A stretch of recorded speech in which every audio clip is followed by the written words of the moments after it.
G'day mates, it's B-Buster here, and I would like to give Raycon a huge shout out for sponsoring this episode.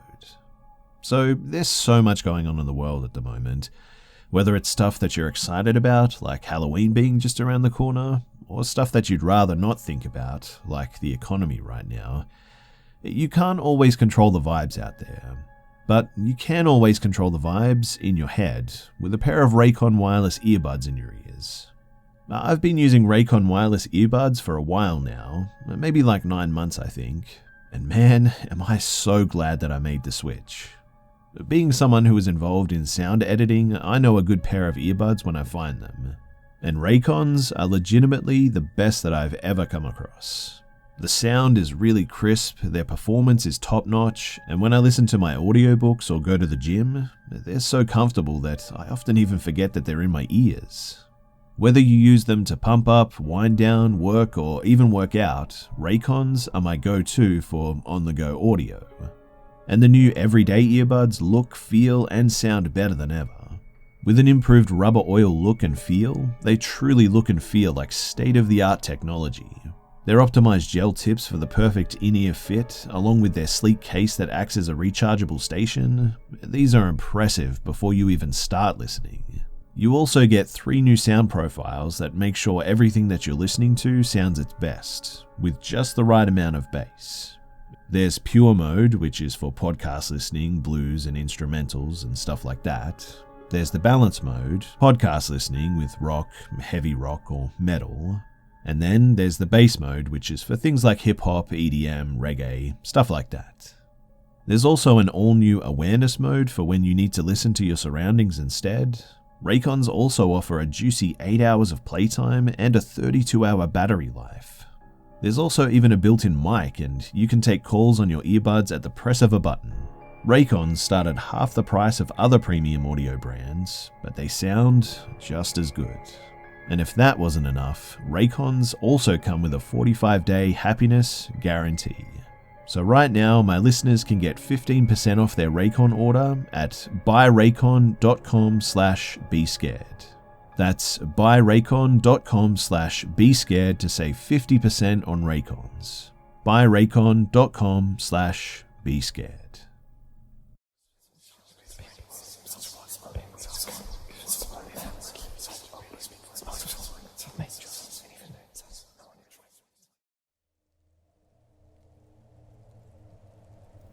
So, I've never particularly considered myself a believer of the paranormal, nor am I a complete skeptic.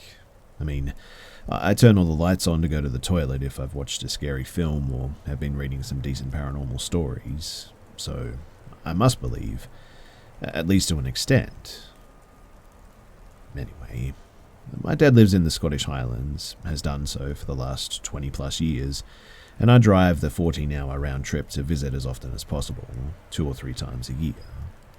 I've always loved this journey, especially if I'm by myself, as there's around 2 or 3 hours of motorway or highway, followed by back roads through the mountains, through the forests as well, and around locks where I can put music on and pretty much just switch off. For the most part, there's little to no phone signal, so I generally download a couple of playlists before I go, pop my phone in its holder, and blindly follow the sat-nav until it loses signal. I've been doing this journey for years, so really I have no requirement for the sat-nav, but I love to try and beat the ETA. It can also be quite handy when it has signal to let me know if there's any accidents or diversions ahead, and just stuff like that. Anyhow, on this particular journey I was coming home. I'd set off at nightfall as there's far less traffic on the overnight journeys, and less chance to get stuck behind holidaymakers, especially caravans. Man, do I hate caravans. I was travelling south though in January, and the weather was something else. My car showed an outside temperature of minus 12 degrees Celsius, and the snow barely stopped. It hadn't stopped since I arrived at my dad's house 4 days earlier. My wipers were on full speed, but still the snow kept piling up on the windscreen, meaning that I had to drive around half my usual speed. Every now and then, there'd be a short break in the snowfall, and everything just looked sort of magical, I guess. It was like driving through a Christmas card, maybe. But looking down into the valleys as well, everything was covered in a thick white blanket and lit up by the dim glow of the overhead moon, making it possible to still make out the river weaving its way through the cracks in the deepest crevices, reflecting what little light there was. On these roads, there's really nothing in terms of lighting, and what's worse is that there can be quite often a large drop on either side of the road. Couple this with 3 or 4 feet of fresh snow and an inability to see any of the road, and you've got the potential of a lot of accidents. In order to combat this, though, there's 8-foot-high sticks at the side of the road with reflective tape at the top, red on one side and white on the other. You drive between these and you should be okay. So, I was driving and driving. The snow just hadn't given up, and I was focusing on the red and white reflective tape to keep on the road. Up ahead, I saw the dim taillights of another car, a welcome sight, as it was the first I'd seen in like over an hour. Everyone else must have known that it was a bad idea to be out in this. But instead of focusing on the reflective sticks, I was now focusing on the taillights of the car ahead. I couldn't quite work out what make or model it was. It was a lightish, sort of white or light grey SUV of some sort. Holiday makers, I guessed. I thought this because I could make out their roof box and bike rack. They too must have ignored the warnings to not drive tonight. But when I sped up to try and make some ground between us, it seemed to speed up too. If I slowed down, they slowed down too. The space between us remained a constant. I decided that my headlights must have been annoying them in their rearview mirror, so I kept the distance as it was, blindly following their lights whilst being mindful to try and keep my tyres in the most shallow bits of the snow on the road, avoiding the occasional snow mound. A bit of time lapsed, I have no idea how much to be honest, as I had now switched off entirely, listening to my mix of 90s old school dance, with the howl of the wind and the splat of the snow on my windscreen, and in between wiper swishes, watching the red lights ahead of me, glowing in the dark like the eyes of a demonic beast, intent on keeping its distance. And it was at this point that I noticed the car ahead start to take a turn off the road and felt a sudden sense of sadness and sort of loneliness, I guess. I was all of a sudden losing my travel buddy. It was the only other sign of human life that I'd had for like the last few hours. But I then realized I've been so intent on following the car in front of me, I had no idea where I was. Which isn't a huge issue, I guess. I essentially just had to stay on the same road for like 3 hours until I reached a fork in the road, turn right, and then onto the main road and see a little roundabout. Bizarrely, though, my sat-nav now just displayed lost GPS signal and had me as a sort of a dot on a white background. Convenient, as everything was covered in snow anyway. But it never did this. It usually downloaded enough of the route to at least keep the map on the screen. It was then that I got an overwhelming urge to follow the car ahead. I knew that I shouldn't have. I literally had no turnings I needed to make off the road, and I really didn't recognize the road that they were taking. And, the more I think of it, I've never noticed a turnoff that goes down the side of the mountain like this. But maybe I just never looked. I decided to follow it. Of course I did. I mean, if I ever think I shouldn't do something because it could end up in regret, I'm the sort of person that would probably do it. Although, as I neared the turning, I started to doubt myself, and I thought that I should stay on the road, but no matter how much I wanted to keep the wheels going straight, my hands and body just wouldn't follow it. I turned off. Immediately, I didn't recognize this road as well. I didn't recognize my old road when I was on that either, to be honest, so I guess it really didn't make too much difference. I mean, everything was white, everything was dark, lots of trees and the reflective sticks. If anything, it looked exactly the same, like I hadn't turned off at all. 10 or 15 minutes later, though, and the car ahead started pulling away from me, only slowly, but faster than I wanted to drive in these conditions, so I let it. It couldn't really get away anyway, as there was nowhere to go from this road, so I figured that I'd see it again shortly. Another 10 minutes or so passed of driving alone, and then, in the distance, I spotted the lights again, and this time I was catching up quickly. The lights were flashing in the dark distance, though. Amber and then nothing. Amber and nothing again. Great. My travel buddy has got their hazard lights on and they've stopped. I decided that I'd have to pull over and see what was wrong. As I pulled up behind my buddy, a white Audi, possibly a Q3 or a Q5, I'm not sure, I noticed the amount of snow on their car. Surely way too much for them to have just stopped. And weirdly, there's no tire tracks for me to pull into. But it was 100% the same car that I'd been following. I knew that much. I came to a stop just as a woman in a blue coat ran to my window waving her arms. I'm not the most empathetic of people, but it didn't take much to read the relief on her face and see that she'd been crying. She had to pull over because apparently she had a puncture, and then explained that she'd been waiting there, unable to call anyone as there's no signal, and thought that she'd have to wait until the morning before she could leave. She had her ignition on while she listened to music and tried to keep the DVD player running for her little one, pressing the heated seat button each time it turned itself off, until it just wouldn't turn back on. Her battery had completely died at this point. I thought that she was being a bit dramatic. It was literally only a few minutes that she'd been pulled away from me. She couldn't have been here long. But over 4.5 hours. Allegedly, that's how long she'd been there. Over 4.5 hours she'd sat in her car with her 18-month-old child in minus 12 degrees Celsius temperatures, with no phone signal, food or drink, and nowhere to heat the inside of the car up. So this wasn't the car in front of me for the last 2 hours, but it looked exactly the same, even down to the dark grey roof box and bike rack. Coincidence? Yeah, I guess so. A really big one, but that's all I can logically think of. But I suddenly felt angry. Angry that the car in front of me hadn't stopped to help. Maybe they thought that I would? That's a pretty big presumption of them, though. So I asked her if she tried to flag them down. A look of confusion or concern spread across her face, and she told me that there hadn't been a single car go past while she'd been there. But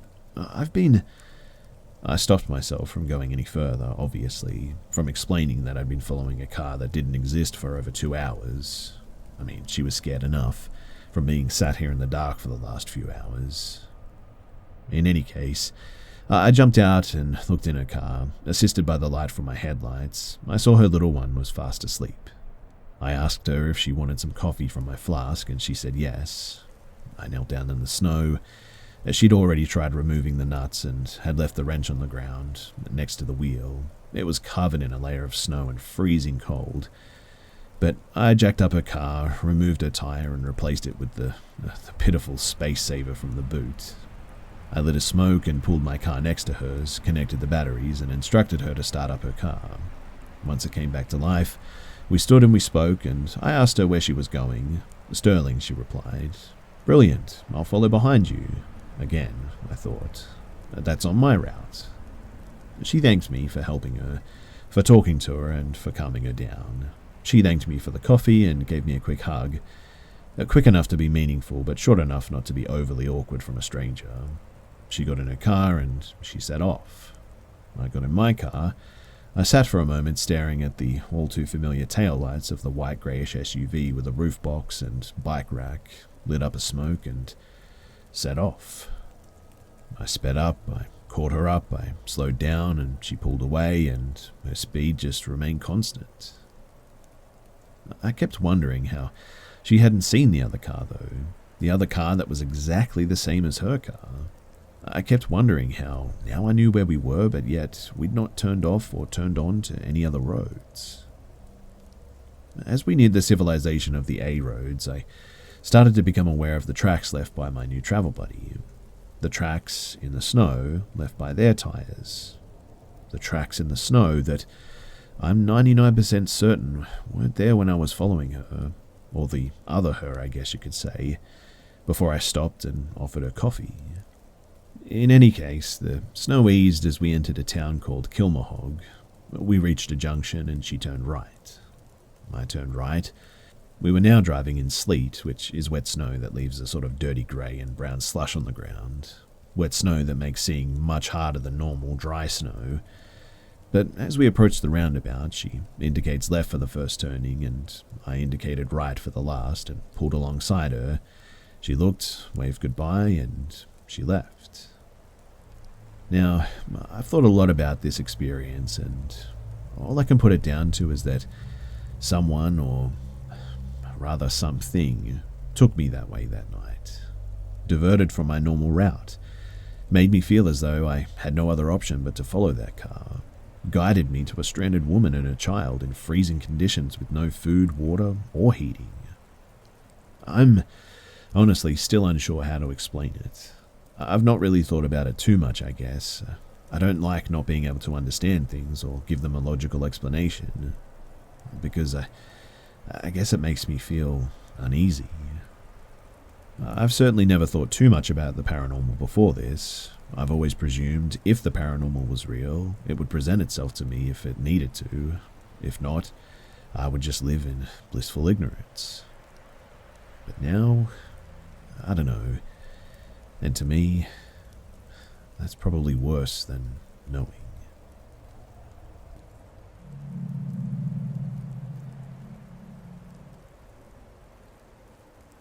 So this is a story from maybe around 10 years ago. I was 16 or 17 at the time. I guess I kind of brushed it off because, well, nothing really bad ended up happening to me, and I put it down to bad stuff happens to you when you're a woman walking alone at night. But looking back now, I realized just how creepy it was. You see, I was coming home on my own on a Thursday night after being out at the pub with some friends. We had been out a little more centrally in the city, so I had to take a bus on my own to get home to my residential neighborhood. I had done this route hundreds of times, so I didn't see it as being particularly dangerous, especially as I live in a fairly nice neighborhood. It was only about maybe 11 p.m, but because I lived in a residential area, and it was the middle of the working week, when I got off the bus at my stop, it was absolutely dead, and there was nobody around. Again though, this didn't really spook me, particularly as it was only a 5 or 10 minute walk away from the bus stop to my house. But as I turned down a long residential street that leads towards my house, I noticed a guy walking further down the street. This certainly put me a little bit on edge, but I was reassured by the fact that he had his back to me and was walking away from me down the street. As I kept walking down the street, I noticed the guy turn around and sort of look at me. That's fine, I thought. I always turn around when I hear somebody walking behind me at night too, so nothing weird about that. But I noticed that as we got further and further down the street, he kept doing it, kept checking that I was still walking in the same direction as him. At this point, I'm starting to get a bit freaked out, particularly as I'm painfully aware that we're the only two people around. Just as I was weighing up what I should do, he turned down the path of one of the houses to our right, and man, I breathed a huge sigh of relief. He was going into his house. I was just being paranoid the whole time, I thought. The houses in my area are all terraced, with the front doors being sort of embedded into an enclave at the front of the house. What this means is that from where I was standing, about 50 feet away, I couldn't actually see the front of the house as it was obscured by the wall. However, I saw him walk down the path and disappear into the front door enclave, so my logical conclusion was that he was letting himself into the house.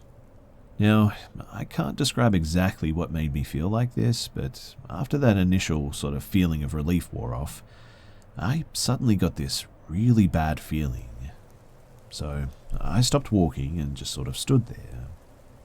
There was this tiny voice in my head that said, "What if he just was faking you out?" The feeling became so strong that I stepped off the pavement and ducked down behind a parked car and just sort of waited. After a couple of minutes of crouching behind the car staring at the house, I saw movement, and at that, my heart stopped. The man came back down the path, out into the street, and was now looking around, looking for me, which means that he must have been waiting for me in the doorway, knowing that if I kept walking, I wouldn't see him until it was too late. Unfortunately for him, his hiding place also meant that he couldn't see me, so when I didn't walk past as he anticipated, he had come back out onto the street to try and work out where I was. Looking back now, I probably should have called the police at this point, but as a scared teenager, my fight or flight brain took over and I sprinted down one of the roads running perpendicular to the street that we were on, as I knew that I could use it to take a slightly sort of longer route home. I didn't stop running too until I got home, where I quickly double-locked the door behind me, and amazingly, I didn't even think to wake anyone in my family up. I literally just, went to bed and then woke up the next morning and went to school. I dread to think what would have happened to me if I hadn't have just suddenly got a bad feeling and stopped walking that night. Part of me thinks that on some sort of a subconscious level, my brain must have registered not hearing the front door shut after the man had approached it, and therefore triggered an alarm in my head. But I had no perception of this at the time, and I guess the lesson learned here is always trust your gut.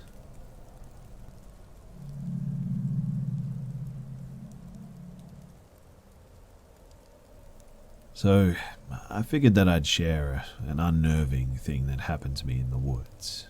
It's the only incident where I was fully aware and believed that my life was actually in danger.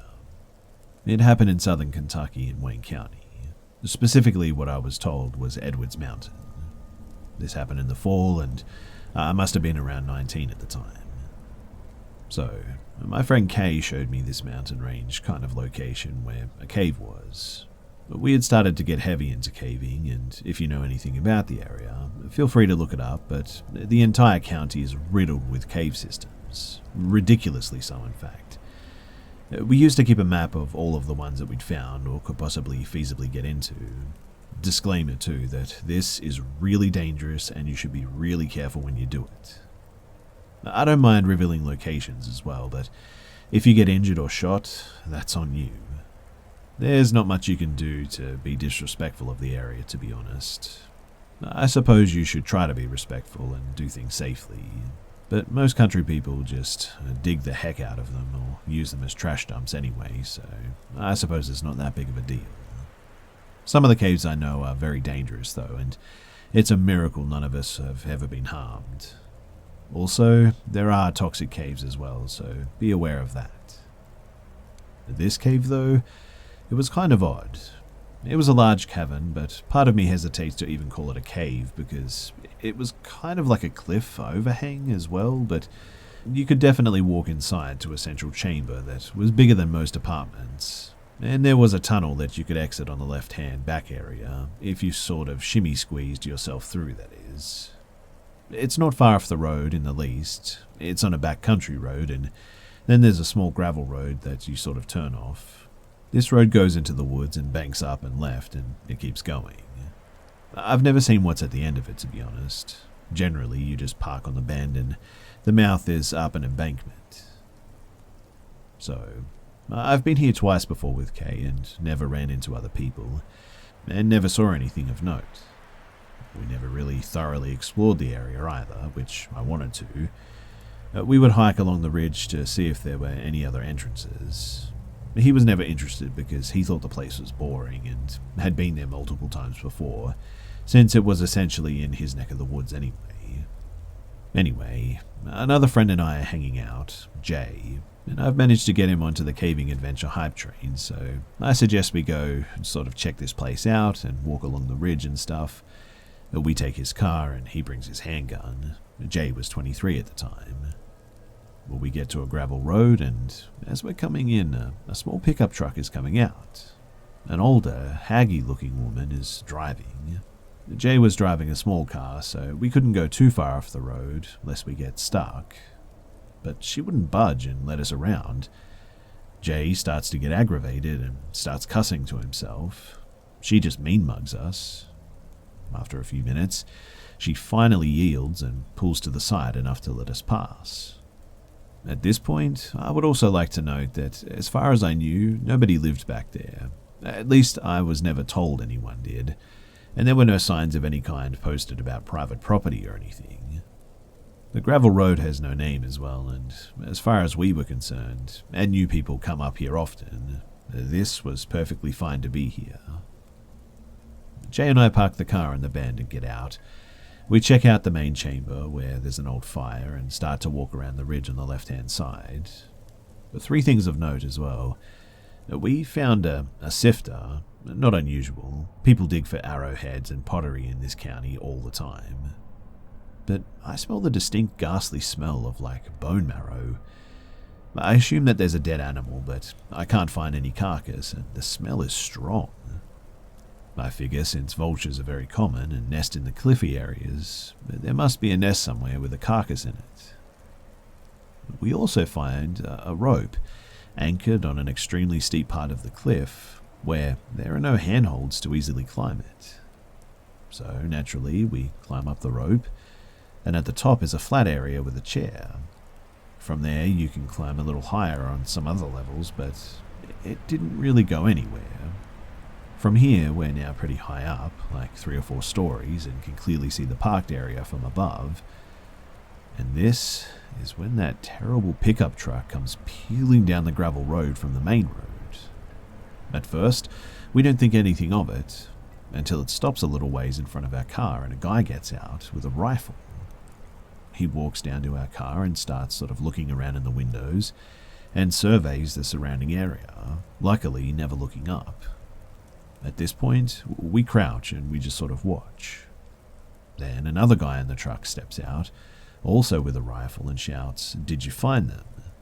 The first guy says, "I don't see them anywhere, let's keep looking." He goes back to the truck, gets in, and they drive off the road. As soon as they were out of sight, we both scaled down the cliff as fast as we could, and we booked it to the car, and we took off and never went back. To this day, I'm still not sure if it was private property or something illegal that had been going on, but I am completely convinced that they were looking for us and would not have hesitated to shoot us. It seems like they knew that we were there, and part of me is convinced that that mean mug lady tipped them off.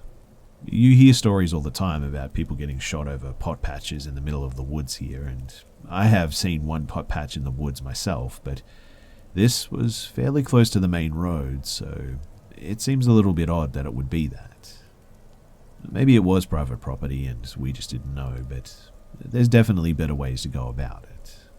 And country people can be absolutely off their head, so who knows, maybe it was just that. Either way, I'm just glad that we never got the chance to meet these guys, because if we had, I don't think it would have been good.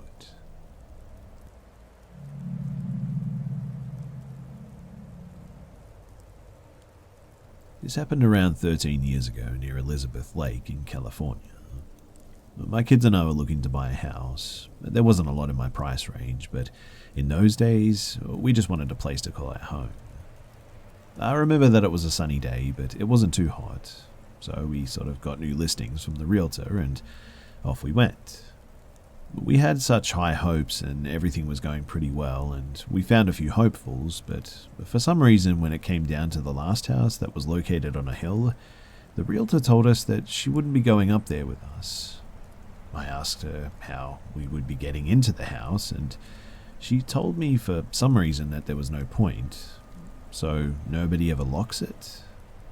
Well, I didn't understand what she meant by that, and we all thought that she started acting very strange at the end there, but after looking at the pictures of the place, we were sort of excited to go and look. The directions were simple enough. Go up this winding road, passing 2 houses on the right, and up at the very top of the hill, overlooking an old unused road, stood a large white 2-story house with black trim. It looked a bit tired, and the yard was somewhat overgrown, but apart from that it looked okay. We pulled into the driveway and sat there for a minute, staring at the bright red front door. The house didn't look scary at first. All we saw was potential. So I went up to the door with my kids behind me, anxiously waiting to go exploring. You would think from our history with the paranormal too that I would feel something the second that I touched the door handle, but I didn't. As you walk in though, you're met by a staircase that went up to a landing where it sort of turned left, and then they turned into an open carpeted stairs that went up to the kitchen and living room on the second floor. To the left was a door to the garage, and to the right was a bedroom, and then 3 more bedrooms joined by a long hall that went straight back, and a bathroom at the very end. I decided to look in the garage first to check the foundation and the pipes, and that's where my daughter Ginny saw a little cross in the sill of the window. Then she noticed another one on the other window. Not thinking anything about it, she asked if we could keep them so she could make some earrings, and I didn't see why not. After all, they were just left behind.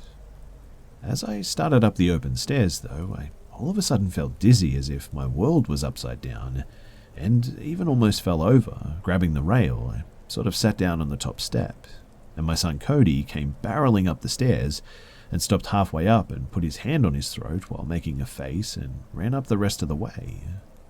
I felt better after a moment, so I looked around some more with them.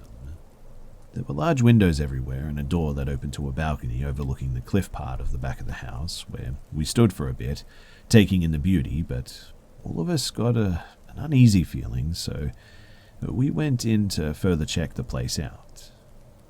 Cody was looking at the windows in the living room where he kept picking things up, yelling at his sister that he found another one.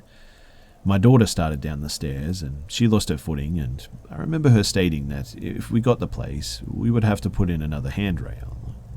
I looked at the bedroom in the front thinking that this would be my room, but as we walked back, the darker and cooler the rooms were, which I mentioned would be great in the summer, I suppose. I was looking in the bathroom where I suddenly got this cold chill go up through my spine, and all my hair instantly raised up. It was a feeling that I'd had many times before. I heard a breath next to me all of a sudden, and I knew that if I looked, I might see something. So I turned my head, deflecting my eyes with my hand as I passed by the mirror as I walked out. That's when my older son, who was in the back bedroom, pointed out that there was a cross over the windows and the door to the room as well. Cody then pulled some of the same small crosses out of his pocket and said that he thought Ginny wanted them, so he'd been picking them up after her. I ran to the cross over the window and then to the door and told them that these crosses are different than the ones in his pocket. These are painted over and were meant to stay. At that point, we began freaking out a bit. We saw that over every opening, every window, on both sides of every door, there were these crosses. Ginny made a good point too. As much as we wanted to all just run away, we had to put all the crosses back where we found them. We went together from room to room and put every one of them back where we took them from. Then we started out the front door. Ginny and I were the last to step out of the house. Ginny's words were, "Wow, it's so much warmer outside." And pretty much as soon as she said that, I got pushed from the back, almost making me run into her. We quickly hurried out after that, and I asked the realtor why she had even shown us that house, but apparently she had never been in the house herself. But you can bet that after hearing what we had to say, she never would. We were talking about it later, and we all came up with the same conclusion, that the house must have seen a lot of evil. We wonder how long they were tormented before they realized that whatever was there must have been too strong for their faith. How bad does it have to be before you throw in the towel, right? They must have been really frightened for the owner to have painted over so many crosses like that. Whatever took place in that house, it must have been frightening. G'day mates, it's B-Buster here, and I would like to give Chime a big shout out for sponsoring this episode. So, have you ever received an overdraft fee unexpectedly? I know I have, and it really feels like I was being taken advantage of. I hate how this happens too when you least expect it. Like when you're just withdrawing some cash you expect to be in your account because you should be paid this week's work wage by that point, only to find out that you haven't been paid yet, and so you've overdrawn. I've been there, and it really felt like I was scammed out of my hard-earned dollars. And did you know that in 2019, traditional banks took $11 billion in overdraft fees? That's crazy, right? I mean, it's not like we don't have enough bills and stuff to worry about already. Well, Chime does things differently. Chime is an award-winning app and debit card that has saved its members more than $10 billion in overdraft fees with SpotMe fee-free overdraft. Eligible members can overdraft up to $200 on debit card purchases and cash withdrawals with absolutely no fees, which means more of your hard-earned money in your own pocket where it should be. Now, you deserve to have financial peace of mind. Join the millions of Americans already loving Chime. Sign up takes only 2 minutes and doesn't affect your credit score. Get started today at chime.com/be scared. That's chime.com/be scared. Also, just to be completely transparent, banking services are provided by and debit cards issued by the Bancorp Bank or Stride Bank, NA, or members FDIC. SpotMe eligibility requirements apply. Overdraft only applies to debit card purchases and cash withdrawals. Limits start at $20 and may be increased up to $200 by Chime. Chime member overdraft fee savings are based on eligible members' use of SpotMe, with a $33 average overdraft fee. And the overdraft fee data is based on the Bankrate Checking Account Survey, NCRL June 2020 Overdraft Fees Report. When I was a 16 to 17-year-old girl, I would babysit for a set of twin 8-year-olds that lived across the street from me. It was the ideal summer job too. I ferried them to and from various activities, and in between, we spent nearly every second outside. Every day was a new adventure.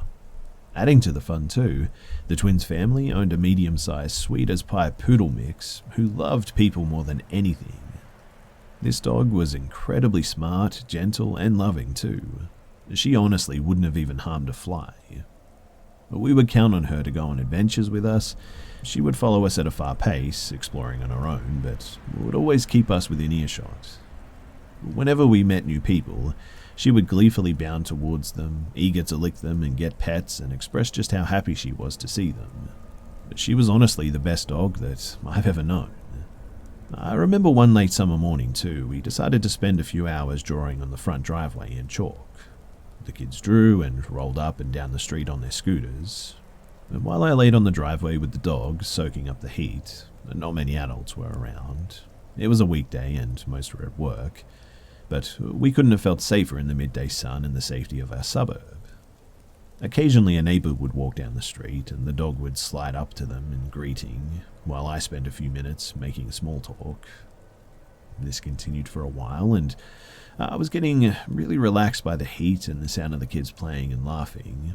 The dog was resting beside me, dozing, when suddenly I heard a low growl coming from her. It was a noise that I'd never heard her make before, and it took me by surprise. I sat up and looked around immediately, and there, coming down the sidewalk towards me and the kids, was a man that I'd never seen before. He was older and a bit haggard-looking, and he was watching us like a hawk. The dog was having none of him, and her growl slowly got louder and more intense as he meandered towards us. This should have been a sign to me, but I didn't know anything. I was 17 and too young to understand to trust my gut. All I knew was to be polite. He stopped, with a laser focus on me, and started trying to make conversation with me. This was normal, to be honest. I mean, other people had walked by and done the same thing throughout the morning. But he was asking weirder questions. Questions about our plans for the day, what I was doing with the kids, where their parents were, etc. It was unnerving, but he was an adult, so I tried to answer in as polite but vague a way as possible. He kept trying to get closer to me as well. The children were mercifully racing away on their scooters for most of this experience. And his gaze turned into something like a leer maybe. Anytime he moved near though, the dog would growl louder and she started barking viciously. I had never seen her act like this, and it actually got to a point where I was holding her back and trying to calm her down, all while apologizing for her behavior. He faltered in the presence of her though. Even though she wasn't big, she was standing her ground and protecting me, even though the threat hadn't materialized in my mind. But just as quickly as he'd come closer, he backed off, said a quick goodbye, and hurried away down the street. I never saw this guy again, and in the many years I babysat for that family, I never saw their dog behave that way either. I've always wondered if she sensed some sort of threat from him that I wasn't able to pick up on that day. I truly think that she protected me and the kids from something potentially really awful. It could have been nothing, and I know all of you guys listening to this may think it's silly to even share this, but it's just an experience that I've never forgotten. I'm grateful for that dog, and I'm grateful that nothing else happened that day.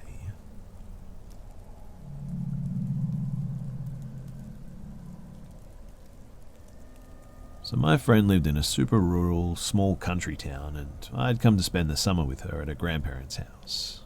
We were both about 13 at the time, but we're both 22 now, and thought that it would be a good idea to sneak out and walk around the town, maybe stop by the park. As we were walking down this one road, about 30 minutes after we left the house, we noticed somebody following us, wearing all black with a hoodie. We both got pretty creeped out by it and quickly rounded a corner before hiding in the dark of some bushes. After the guy passed us and we waited about another 30 minutes, we decided that we should probably head back to her house, so we ran there. Once we got back inside, we couldn't really go to sleep, so we did an all-nighter. And the next morning, we saw on the news that a woman was stabbed, assaulted, and killed on the exact road that we had been on that night.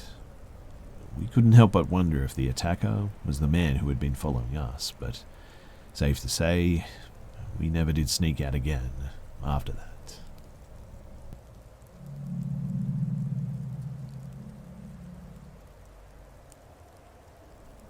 I had just finished high school and got a summer office job in the city 45 minutes from my hometown.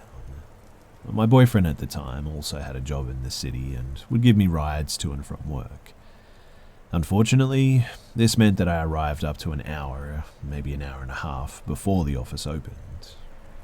This was before smartphones, so I'd normally sit and read out front by the fountain, waiting for my office to open.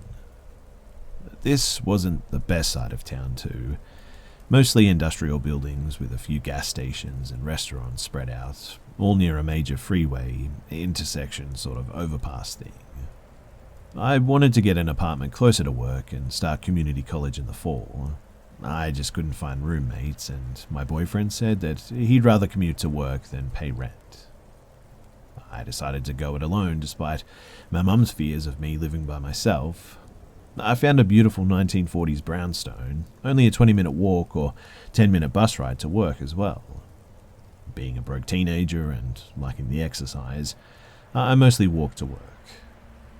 I took the same route every day, cutting across a vast parking lot and entering the building from the side rather than using the sidewalk and front door.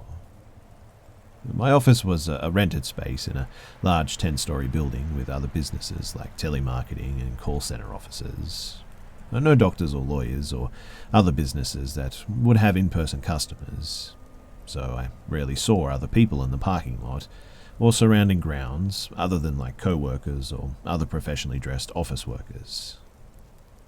But one morning, on my usual route, right before my shortcut, I spotted an adorable little fluffy white dog halfway across the parking lot. I was excited too and wanted to pet her on my way in. I was about to walk directly towards her when my eyes followed her leash up to the person holding her, and immediately something just didn't feel right. Time seemed to slow down because it felt like I had so much time to process so many details at once. He was older, maybe 50-ish, tall, large build, white, wearing a baseball cap, dark sunglasses, shorts and a t-shirt. It wasn't even 8 o'clock in the morning at this point, and I wondered what he was doing in the parking lot. There was nothing nearby, and he wasn't anywhere near the grassy areas. He seemed to be urging the dog in my direction almost, and sort of stowed in by a white windowless van that had the back door open. I turned and walked the opposite direction, taking the sidewalk around the front of the building. My office wasn't open yet, so I practically ran up the stairwell to my floor and for some reason went up to the next landing. I could see the hall through a small window in the door. I waited, heart pounding, and after a moment, I started thinking that I was just being paranoid. But then I saw him carrying the dog and trying the doors, which thankfully were locked. Obviously, I was terrified. He checked the stairs next, and feeling stupid for trapping myself when the only way out was down, I couldn't go down without him seeing me, so I went up a few more stairs to hide and waited, and then I heard the door open below me. Adrenaline filled my body as I looked down, only to see a co-worker coming out to smoke. I rushed past them and into the office. I was still on edge, but I didn't want to sound silly, so I didn't mention the encounter. An hour goes by, and I decided that I needed a break, still feeling uneasy. I glanced down the stairwell before heading down. I see him again, just exiting the building at this point, which means that he was waiting for me the entire time. I'm so freaked out at this point that I just run back inside and tell the office manager everything that happened. I don't know if she took it seriously, but she said that she'd keep an eye out and let others know. I also had co-workers drive me home that day, and I never took the same route to work ever again. I'd leave at different times each day and enter the building from different doors, anything not to be predictable. I never did see the man or his dog again, but I learned a valuable lesson. Always be aware of your surroundings and trust your gut. If you feel like you're in danger, then you probably are.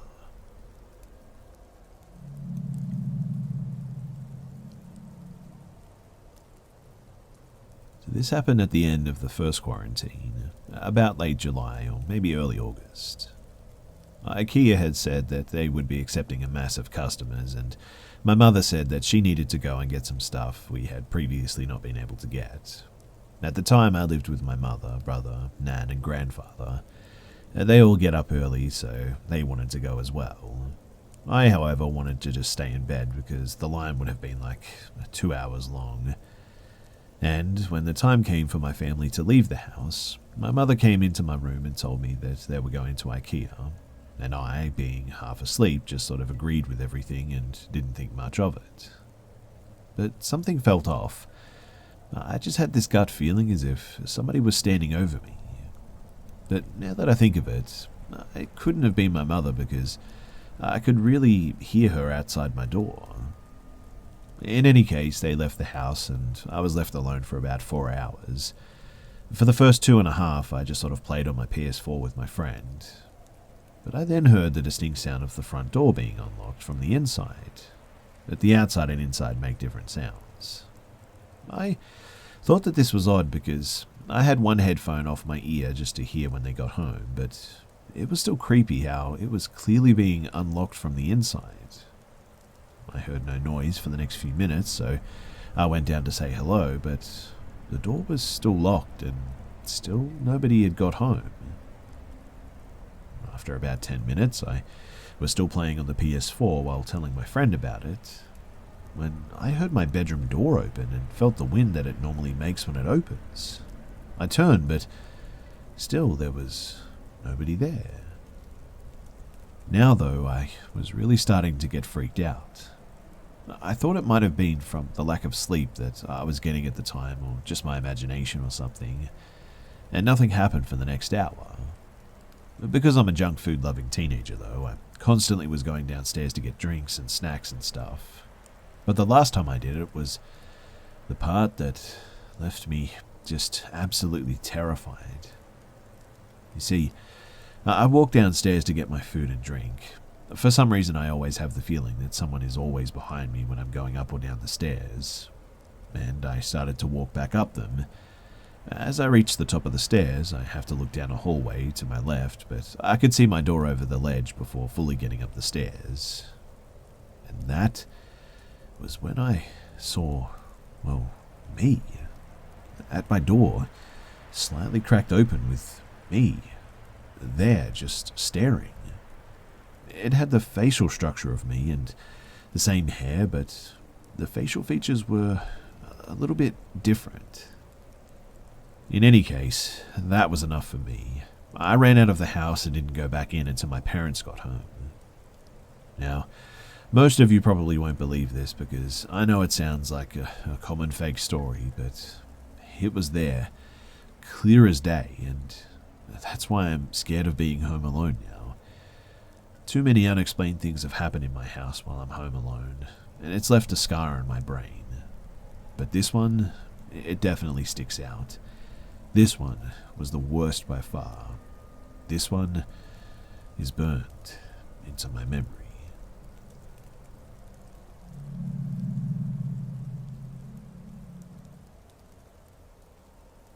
My family decided to take a vacation in a zone near the coast in a big cottage. We came there with some friends to spend the weekend, and we were without any houses around, and like 4 to 5 kilometers away from the nearest town. But when we first arrived and entered the house, I immediately felt a strange sensation from it. I thought it was just being in a place that I didn't know, so I ignored it. But when the night came, everything started to get really weird.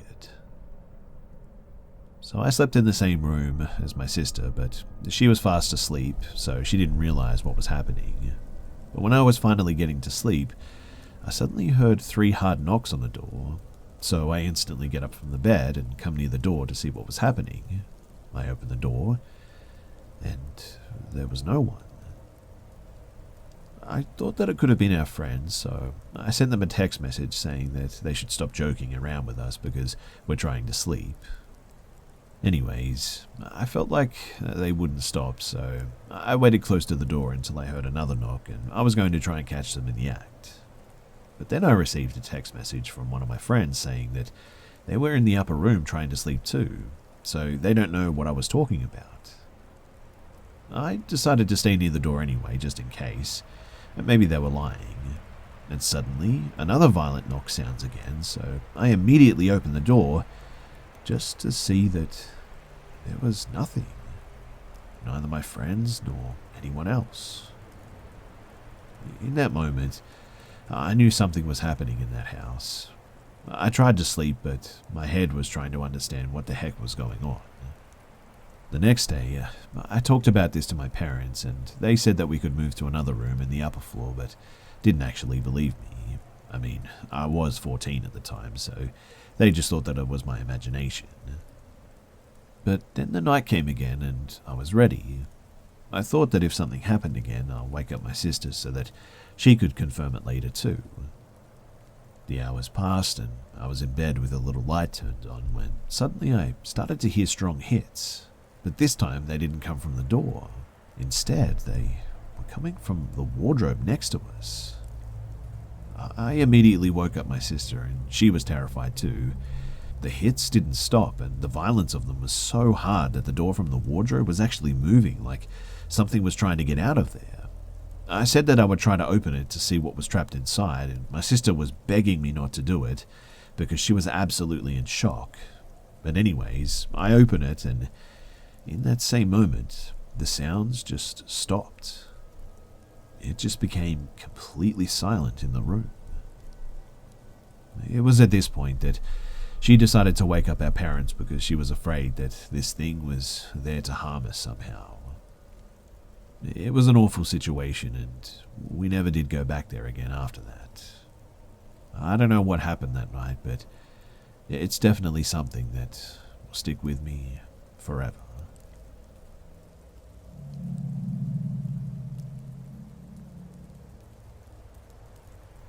I grew up in a small Scottish village with a population of around 100 people.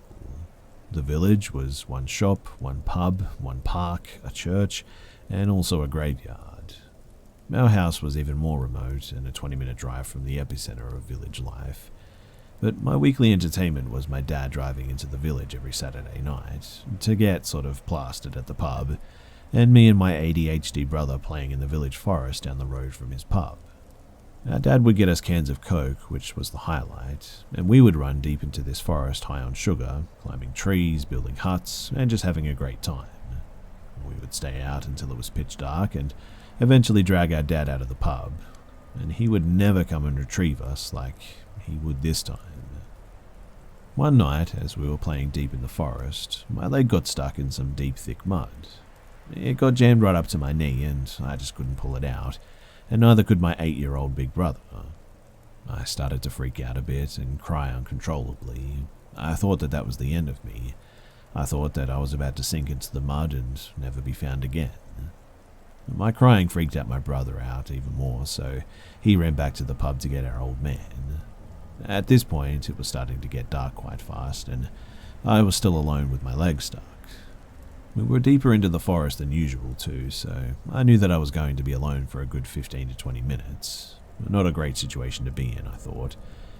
But as I was crying and waiting, in the corner of my eye, I saw someone run towards me. It wasn't from the direction of the pub, but from deep within the forest. I couldn't make out any major details initially, and the person was sort of blurred. I was hoping my dad would turn up at this point, and this new person would promptly stop running towards me, but no. The person got closer into my field of vision, and I could make out more details. She was a girl, and she looked sort of around my age, maybe 6 years old, I would guess. But I knew that there was something strange about her, though, because she was wearing a dark grey 1800s Victorian dress, and I was certain now that she was running straight towards me, getting closer with every step. She came up to within 2 meters of me, and then she just stopped. My leg was still stuck in the mud. Her eyes were locked into mine. I said hello, but there was no reply. No smile, just stared deep into my eyes. "What's your name?" I asked her. Still no reply. Still her black eyes were locked. I didn't think that she was a ghost or anything. She was too physical looking for that.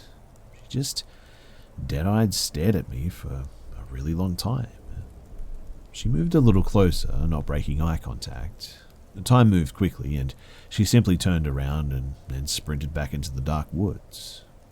And almost immediately after she ran off, my dad, absolutely drunk as a skunk, stumbled into the forest, mumbling and swearing under his breath, with my brother following behind. Now, I knew every single kid in that village, and none of them had ever seen her before. The direction that she came from and ran back into was just trees for miles and miles too, and as far as we knew, nobody lived in there. Her clothing was so weird too, compared to anything else I'd ever seen. That forest was not the kind of place little girls would be running around in like that too, let alone late into the night like that. I definitely wouldn't have played in there at night if I didn't have my big brother with me, but I never saw her again in the village or in the forest after that, but would have loved to have known who she was.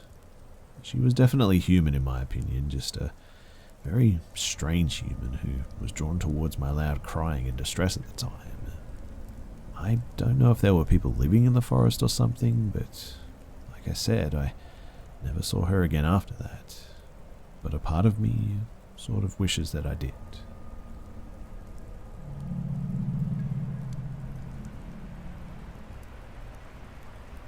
I'm 20 years old and I work at my town's local IKEA in Texas.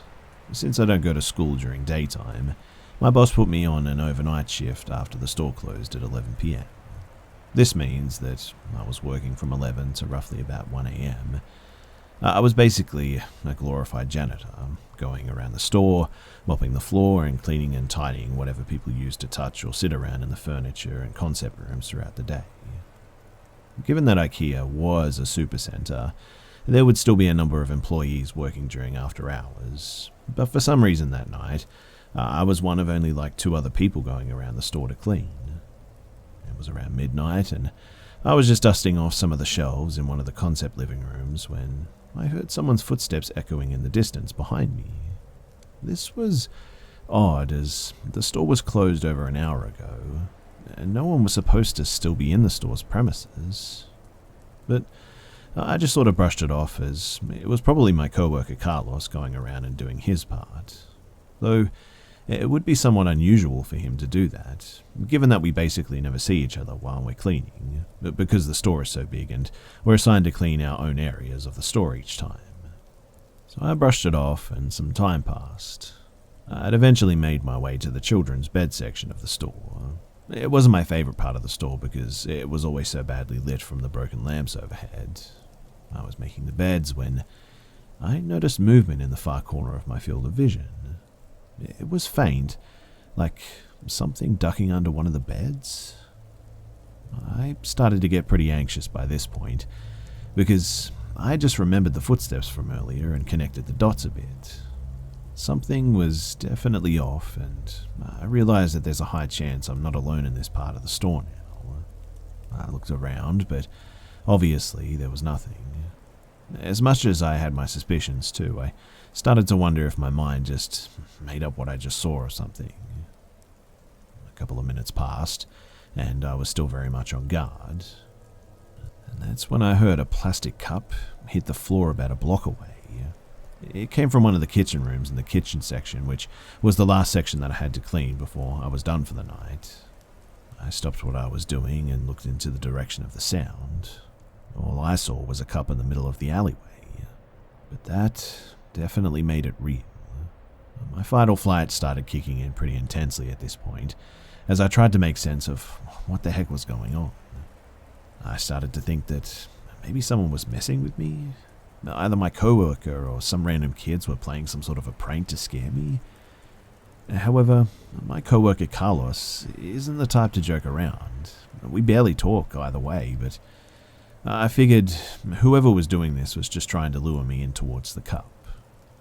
I decided to call out Carlos's name, and nothing. I told him that if it was a prank, that he should stop right now. During that moment, I was almost practically sure that it was a joke too, and walked towards the cup to pick it up. Once I was there though, I noticed that one of the cupboards underneath the sink from the concept kitchen was slightly left open. My imagination was running wild at this moment, so I slowly walked towards the cupboard and opened it completely to see if anybody was inside. And that's when I saw a sickly-looking man staring right at me. I immediately backed off a couple of feet away, and he was still staring right at me with those creepy white eyes and a sickly smile. He wasn't saying anything, just making very creepy eye contact with me, which was probably the scariest part of this whole thing. After about 5 long traumatizing seconds of this, I was creeped out enough and ran to the nearest exit as fast as I could, leaving all of my cleaning equipment behind. I went home and tried my best to forget about what had just happened, but I just couldn't get the image of this creepy guy's face out of my head. The next day, I called my boss to tell him what happened last night, and he was obviously taken aback and told me that he was going to go check that area for signs of someone. And he called me back later in the day to tell me that they'd found crumbs of chips and cinnamon roll boxes in that cupboard, but nothing else. Ever since, I've kept working there, and we never again found traces of anyone living in the store. Even though I'm over it now and come to realize that it was probably just a homeless man, I still can't get that haunting image of this guy's creepy face out of my head.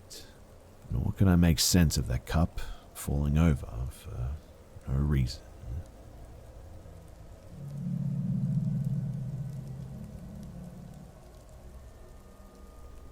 Ron Erickson was weird, vulgar, and broken, like many men can be in the military. We knew that he had a sordid past, and we knew his upbringing was strange to say the least. But he seemed like a harmless man. My husband, Ben, went to the same post-boot camp school as this guy. He and a handful of boys were bonded by the terrible conditions and even more terrible higher-ups while attending school. Ben married me while on leave. We've been together a long time and know each other much longer than that. Eventually, we moved into an apartment together at his duty station in Southern California. And it was wonderful. Ron would come around occasionally and spend weekends with Ben. Sometimes he even slept in our home on the sofa or on the air mattress in the living room. Eventually, we moved to a larger house on the military base, and Ron had to be deployed to Japan. It was a long 6 months too, let me tell you. But life went on normally without him. Friends came and went. This isn't unique. Eventually, though, It was Ben's turn to deploy. It was hard to cope, but it was okay. We said our goodbyes and we smooched a bit, and he was off to strengthen his sea legs for the next 6 months. When Ron came back to California, 1 week after Ben deployed, he wanted to pick up a box of his things from our home that we had tucked away for safekeeping for him. To be honest too, I was sort of excited to see the familiar face.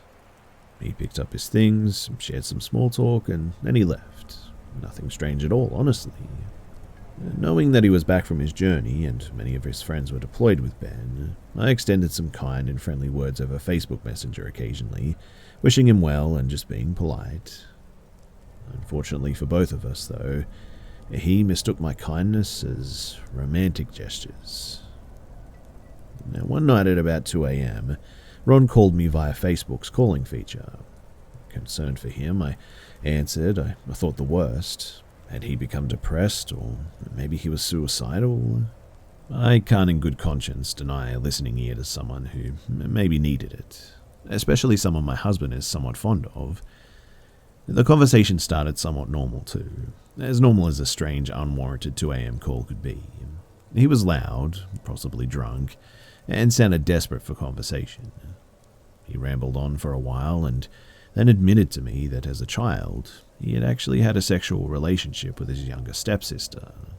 He ended up talking in a lot of circles too, but a few moments that stood out for me were, I just can't trust myself around women, especially alone. I've always liked you. I think that you're hot, and I remember the way you looked in your bikini at the beach. During this conversation that I should have hung up on, I made several attempts to keep the content friendly and uplifting, assuming that he was just having some sort of an episode.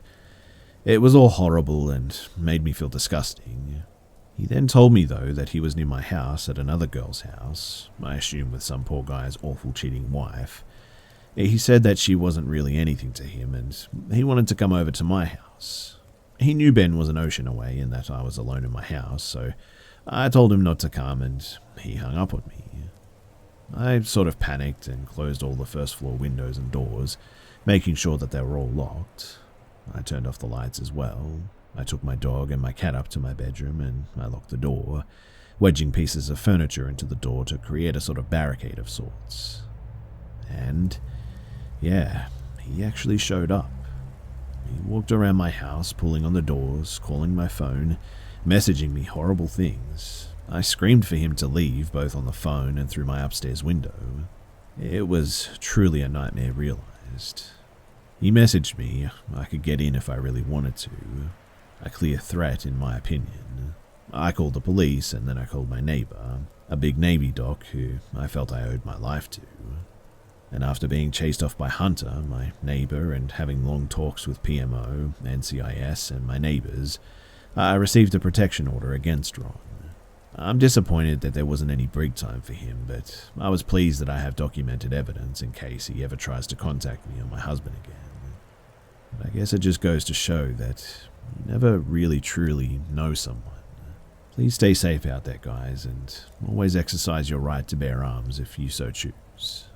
Oh, and yes, my husband is well aware of what happened too. I was able to call him that night, and he also spoke to the police and gave them all of his ex-friends' information, so he was under arrest the following morning. My husband and I have been to counselling together, and separately too because of the incident, all provided by the USMC. I still take Zoloft to sort of cope with the mental toll this interaction took on me. It was also a few years ago now, and we've since moved back to our home state in the Midwest, living happily and safely near family. We were well supported too in this time by so many great Marines, sailors, chaplains, law enforcement, and even some medical staff. So we were safe, but still, things like this, they really do just take a toll on you. All I can say is that I'm really glad that I took him seriously and locked the doors that night.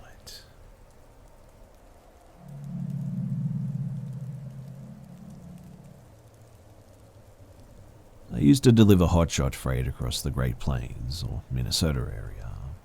One night, around 2 a.m., I was hauling across North Dakota trying to reach Montana by morning. I was delivering a particularly valuable tractor part that a farm desperately needed for the following day. I began to notice some highway hypnosis sneaking up on me, but It didn't really bother me because I'd been through it 100 times before. But anyone who has driven across North Dakota knows that it is incredibly flat, like really flat. There also tends to be very straight and long roads. It's somewhat easy to see things on the road that far away, even at night too, which is always helpful really. But I noticed something long on the road, spanning my entire lane, approximately half a mile in front of me. I sort of slowed down a little and prepared to move into the opposite lane, thinking that it was some sort of retread off a blown tire or something. As I got closer, I noticed that it was two people though, laying head to toe across the entire lane. I swerved into the other lane, successfully avoiding them, and come to an almost complete stop, but they didn't move, not even an inch. I was just about to back up and check on them, in fact, when I remembered a story that an old greybeard colleague of mine told me once. He told me that in certain remote areas, people will lie down in the middle of the road and wait for a car or a truck to stop and see what's going on. And at that point, the road layers, along with whoever else is hiding in the nearby bushes, will beat the daylights out of the driver, steal his vehicle, leaving him in the middle of nowhere. And at this, I decided not to back up after all. And when the two people in the road saw me put my truck back into gear and drive away, they both got up and walked toward the shoulder. I called the police and explained what happened, but we were so far away from civilization that I doubt anything ever came of it. But thanks to that old greybeard, I got to keep my truck, my job, and probably my teeth too.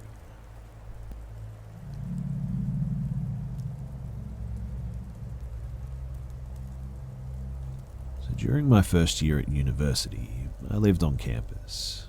At the time, despite being a student, I seldom partied or drank, and instead preferred to smoke in order to take the edge off my day.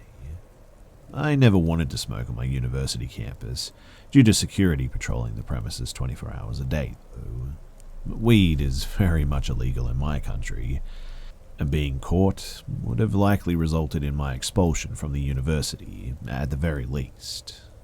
So instead, I used to walk off campus and into a nearby wood.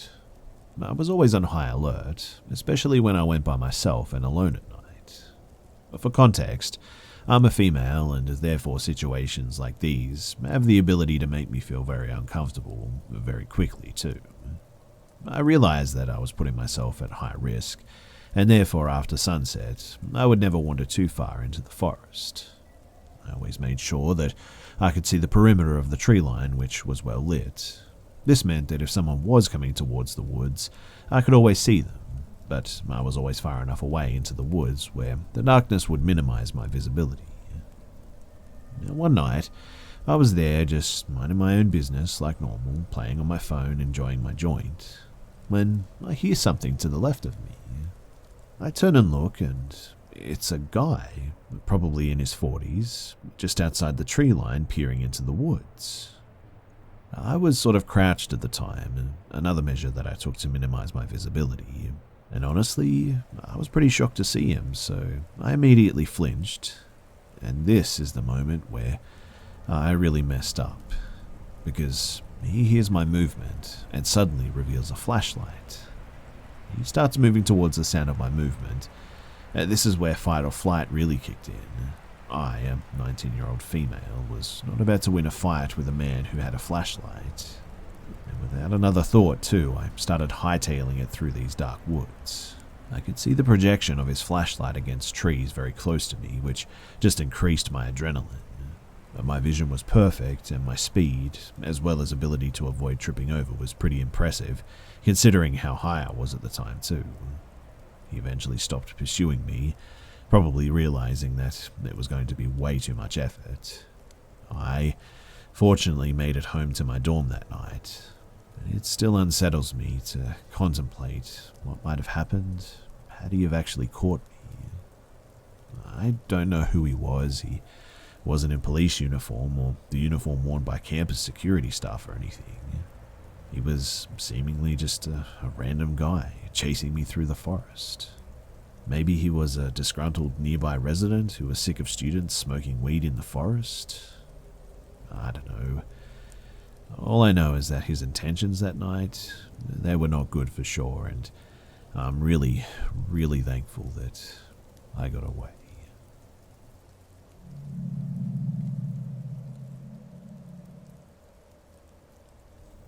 This story takes place around 2009. I had just moved to South Carolina from the PNW region, and a little bit of backstory so things make sense. I had just turned 21, was working a full-time job in the medical field, and had absolutely no friends since I was new to this area.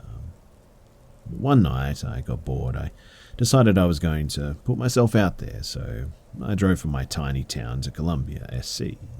It's about a 40-minute drive, but I knew that's where all the good clubs and the bars were. I was specifically looking for gay-friendly spots too, and I found myself downtown looking for a club that was no longer there, though the internet said that it was. So, disappointed, I talked with this lady outside of a club across the street. She told me about a chill, laid-back bar with karaoke in West Columbia, and I thought, sounds great. She gave me directions, and I headed that way. I passed by a gas station on my way to buy a soda and asked the lady if she knew whether or not I was in the right area, and it appeared that I was. I drove about 5 or 6 blocks until I made it there. Now, I'm not the life of the party or anything, and somewhat introverted, and was quite nervous my whole time there. I talked with a couple for a bit that was from the area. I ordered a margarita and smoked my cigarettes, watching a Katy Perry drag show, when this man walks in. He's about 5'9", roughly 200 pounds, dark skin, goatee, wearing a white hoodie, jeans, and a red hat. He sits next to me and winks. He orders his drink, then asks me for a cigarette. Sure, I said. I asked him how he was doing and if he was from around this area, and his answers were short, and I'm feeling kind of awkward at this point, so I just take it as a he's not too interested sort of thing. I turn my stool and continue watching the drag show. And this is when the vibe completely changes. So I feel this warm breath in my ear whispering, "Meet me out back by my car." With that, he gets up and leaves. I'm not very sexually experienced at that point in my life too, and certainly not going to blow some stranger in his car in the parking lot or anything. I mean, he didn't even have much to say in the first place. I stayed for about 20 more minutes. It seemed like there wasn't much of anyone else there my age, and I didn't seem to be making headway, as everyone there seemed to be with someone, and I was pretty much by myself. So I figured that was about as much as a night out as I was having. As I'm leaving the bar and entering my car, I see headlights flash from behind me. A figure arose from the car, and it's that guy. He throws his arms up. He starts running towards me. I'm not messing around though, so I put my 92 Corolla in drive and sped on out of there. I remember all the lights were green, which I thought was great, seeing as I was able to get away from that area pretty quickly. But oh no, he is now right behind me. He continues to follow me too, and I come upon that gas station that I was at earlier in the night. I see a cop car outside of it, so I pulled in and parked. Of course, dude at the bar didn't. He parked right beside me. I got out and went inside to tell the police officer that he'd followed me from that bar, and I was feeling uneasy about it. He went outside and found the guy starting to pull out of the parking lot. He waved him down, and as a police backup car pulls into the gas station, they walk over to get a statement. Turns out, too, that this guy had an expired license and a warrant out for his arrest. And when they frisked him, he had a hunting knife on him, among some other things in his car, too. I remember the most disturbing thing was the look that he gave me as they cuffed him. I couldn't believe it, and I left, and I was completely lost again. And this time, I'm really distraught, so it took me forever to get home. And I often wonder just what could have happened if I had actually got in the car with him that night.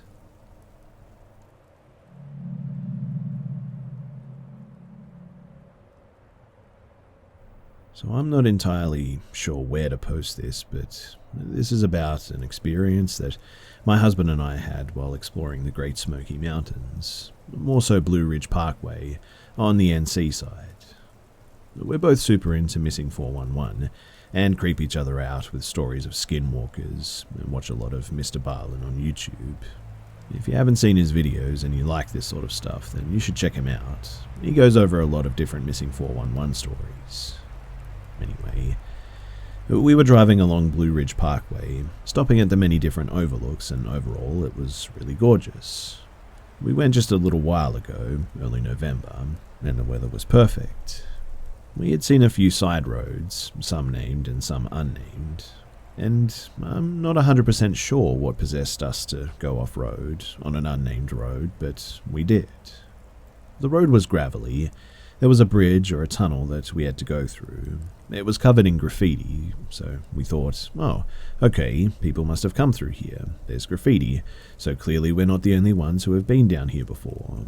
And we continue on. We came across these 3 open gates to 3 different roads, one to our left, one in front, and one to our right. The one to the left had the gates swing outward, as if it was exit. The other 2 swung inward like an entrance. So we chose the middle road and again continued on. We started on down this road, and suddenly the gravel turned to dirt, and the road went from a decent size to a very slim 1-lane road. If you've been in the mountains, then you know that the roads can be pretty nerve-wracking, really sharp curves, one side of the car facing the mountain too, and the other side clearly showing you a massive drop-off the side of a mountain. So just imagine all of that on this tiny road. If someone was coming up the road, I would definitely have to back up. There was also nowhere to turn around for a really long time too. Nevertheless, we went down this mountain for a good 20 minutes before we saw anything other than trees and rocks. I should also note too that there was no sound other than the tires on this dirt road. No bug sounds, no birds, like it was completely dead silent. There also was a small turn-off, and I decided to go down it thinking the road connected and took us back up. It probably did, but there was a stream going right over the part where the road was supposed to connect. And when we got there, there was a red truck on the other side of this stream with 2 guys watching us. They crossed over the stream and went past us, looking at us and nodding. I got a glimpse of one of the guys, and something about him just felt really off. I can't explain it, but I got a really nervous feeling deep in the pit of my stomach. Now, I don't have an off-road car, I have a mini SUV. I don't even have a 4-wheel drive, so none of this was a smart idea, I know. But I decided that we shouldn't go over the stream in case my tires got stuck. We didn't have my cell phone service, so we wouldn't even be able to call for help if the car did get stuck. So we decided that we should turn around. I am a bit of a master of 3-point turns. This day, however, my husband had a feeling that he should get out and help me turn around. I kept having this nervous feeling and didn't want to get out of the car, but he insisted, so he did. He helped me turn around easily enough, and we got back in the car and we went back up the little side road, deciding whether to go up the mountain to where we came in or to just keep going. And it was then that he told me that he saw something in that little stream road as we drove down it, and that's why he wanted to get out, to see what it was. And apparently it was a piece of metal, like sheet metal, like part of a broken guardrail, and it was sticking out of the ground like it was intentionally put there. Now, there were no guardrails anywhere near us. There was no reason for it to be there, just a chunk of metal stuck in the ground like that. We were surrounded by trees and nature, and not a single metal structure anywhere near us that would explain why this was there. He said after that too that he got a really uneasy feeling upon seeing it. He didn't tell me any of this until we were back in our cabin, safe and sound mind you, but for some dumb reason, we continued to keep going down this stupid mountain. We continued down the road for a little bit longer, thinking that we were going to reach a bottom point and go back up the mountain and come out through the other gate. But no, instead, we reached a house, a single white house, not abandoned, just sitting there, hidden behind a bunch of trees at the near base of this mountain. I Sort of looked at my husband, who looked at me, who looked back at this house, and I just said, "Nope." We looked back at the road ahead of us, and it continued to go down. But how much further can you go down from the base of this mountain? I have no idea, because when I saw that steep decline where the road continued to go further and further down, I just noped out at that, turned the car around, and we started driving back up this mountain. I want to mention too, though, that the further that we drove down this road, the quieter and darker it kept getting. It was like 3 p.m. on a super sunny day, and the forest that we were surrounded by on this mountainside was not dense at all. In fact, I could look up and see blue sky clearly, but around us was a feeling, eerie and just dark. It wasn't a good feeling, that's for sure. Even as we turned around and made our way back up the mountain again, my husband was worried about other cars coming down, but I looked at the road and noticed our tire tracks were the only ones on this road.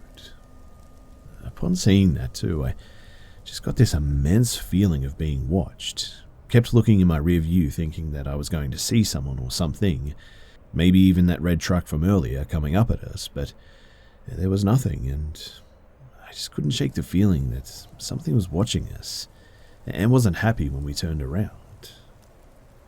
It wasn't until we were back at the top of the mountain where the road had begun when we heard birds again, heard the chirp of insects, and everything lightened back up. The air also felt less thick, which was really strange. But our anxiety, though, that stayed heavy for a couple of days even after this. But after this happened, we went to our cabin and started looking up David Paulardi's map, and where we were that day was an area on the map that was apparently marked as clusters, and tons of people had apparently gone missing in that area, and we just felt so stupid for being so careless like that. Thankfully, we are safe, but just thinking about it sends shivers down my spine because, well, what if? What if we kept going? What if I ran over that metal thing and busted my tires? What if the red truck came chasing after us? I don't know, but for anyone interested or can find more information on what we experienced, we were in between Jenkins Ridge Overlook and Big Witch Gap on the Blue Ridge Parkway. So, if you know anything about this place, then please do let me know in the comments below.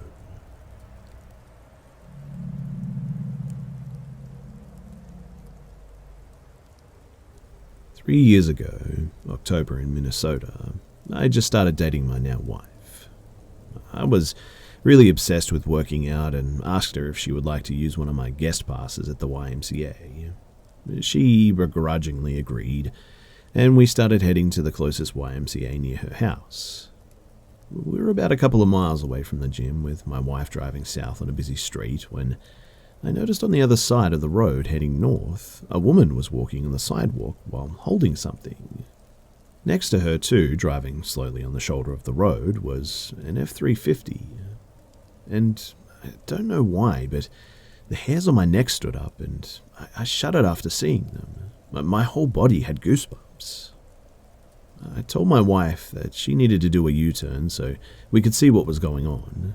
We did the U-turn and got behind the F-350. I noticed immediately, too, that the woman was barefoot and holding a baby wrapped in a blanket. I got out of the car at this, and I told my wife to stay in the car and to call the police if anything happened. When I started walking towards the woman, the first thing that I noticed was that she was barefoot. With it being October in Minnesota too, the temperature was around 50 degrees, so no one should be walking around without shoes and socks on. When I got closer to her, I saw that the baby was only wearing a diaper wrapped in a thin blanket. As I got closer, I hear the guy in the truck yelling at the woman to please get in the truck now. I finally reached the woman and asked if she was okay and if she needed help. She said yes, and that the guy wouldn't leave her alone. Right then, a different woman started jogging past. I forgot my phone in the car, so I asked the woman jogging if she had a cell phone, and if she could call the police, which she did immediately. I turned around to face the truck, and I see the man getting out. As he's walking towards us, He's now pleading with this woman to get in his truck with him. I positioned myself between him and this woman, and he stopped when he was about 3 feet away from me. I told him that he wasn't going to come any closer and that the police were on their way. Now, while the guy did stop walking towards us, he completely ignored me though and didn't acknowledge what I just said. And this is where the story gets a little weird. You see, the two of them started having a conversation that just made zero sense, with me standing in between them. He said, "Honey, just get in the truck and come home." She said, "You kicked me out and told me to leave." He said, "No, I didn't. I came upstairs and you and the baby were gone." She said, "You never let me leave," which was the opposite of what she just said, and never let me do anything and never let me spend any of our money. He said, "We don't have any money. Our credit cards are maxed out. You don't have shoes on and our baby is cold. Please, let's just go home." She then yelled, "I am never coming home with you. You don't let us do anything ever." At this point, 2 police cars showed up with 4 cops. 1 cop spoke with the man and 1 with the woman, and the other 2 cops took statements from both me and the jogger. To this day, I'm still not sure what took place that day with the couple and the baby. I had stepped in because I guess I had automatically assumed that some sort of abuse was taking place where the woman was trying to escape him. Maybe that was happening, or maybe the woman was having some sort of a mental breakdown. I don't know what happened there, but something really strange was going on, and the fact that that lady was out there walking barefoot and barely anything, and also the baby was wrapped like it was a pretty risky situation for sure, particularly for the child, but I don't know. Maybe they're okay, maybe they're not. All I can say is that it was a really weird and sort of creepy situation, which I'm grateful that the police handled in the end.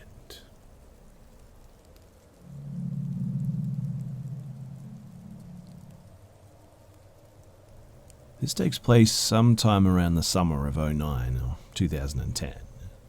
I, a 25-year-old female, was about 14 or 15 years old at this time. My family wasn't super financially well off, but my dad managed to pull together a family camping trip to Savannah, GA. Though Savannah was home to the most beautiful of beaches, it was a beach that held a lot of sentimental value too. I remember camping on Tybee Island many times as a kid. I was over the moon excited to be going back for the first time since I was a much smaller kid, and this time I was getting to bring my best friend too. The weekend had never looked more enticing. So the trip started off normal enough. We got to the campsite and my dad started to set up his tent. My oldest brother and his girlfriend were just hanging out, my other older brother busy exploring the site. And my friend and I, we were just hanging out at the picnic table near the rather small tent. After everything was set up and we were all just sort of hanging out relaxing, as it was already getting late by this time. It might be worth mentioning too that I come from a 420 friendly household, so please refrain from judgment, but anyway, we were just chilling and smoking when our camp neighbor pops out from his tent.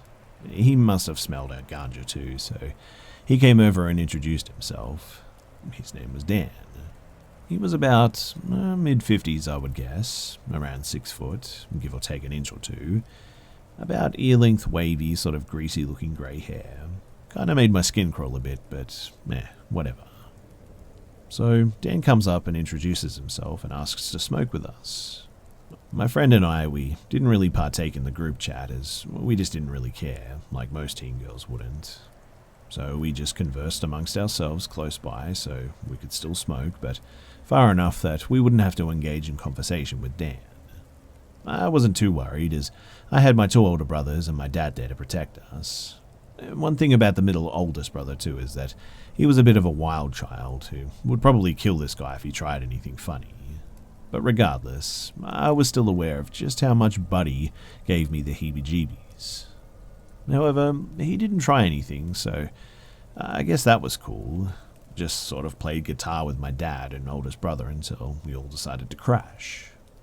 Now, that night my friend and I decided to sleep on the picnic table. The tent with my dad felt too small, and we felt too cool to share one with him. One of my brothers was already sleeping in the car too, and my oldest brother took off with his girlfriend to go sleep on the beach. So we decided, well, to heck with it. Let's just sleep on the table. That was a bad idea, though. We spent the whole night getting eaten by mosquitoes and feeling like we were being watched. Yeah, it was honestly terrible, and 10 out of 10 would not recommend. But we slept in the car the rest of the trip, which was okay, I guess. Anyway, the next morning, Dan popped up on us again as we were smoking a morning bowl while readying ourselves to go and get breakfast. My dad, being the total gent that he is, invites Dan to come along too. At this point, he seemed normal enough, I suppose. Stinky, but nice enough.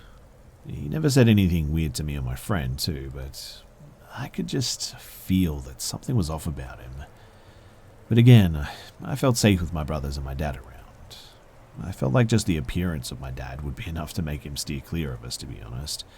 My dad's really tall and looks pretty fit, covered in tattoos with long hair and several facial piercings too.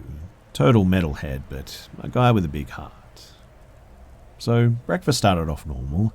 We're all baked and just sort of giggling away, enjoying our scrumptious breakfast, when all of a sudden Dan pipes up.